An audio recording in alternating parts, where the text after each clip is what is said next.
রংপুরের মাছুয়াপাড়ায় নিজ বাড়ি থেকে স্বামী স্ত্রী ও দুই সন্তানের মরদেহ উদ্ধার করেছে পুলিশ।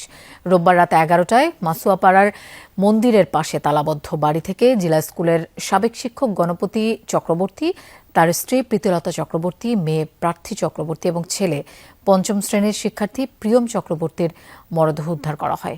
স্থানীয়রা জানান, কয়েকদিন থেকেই বাড়িটি তালাবদ্ধ ছিল। ভেতর থেকে গন্ধ পাওয়ায় তারা পুলিশকে খবর দেয়।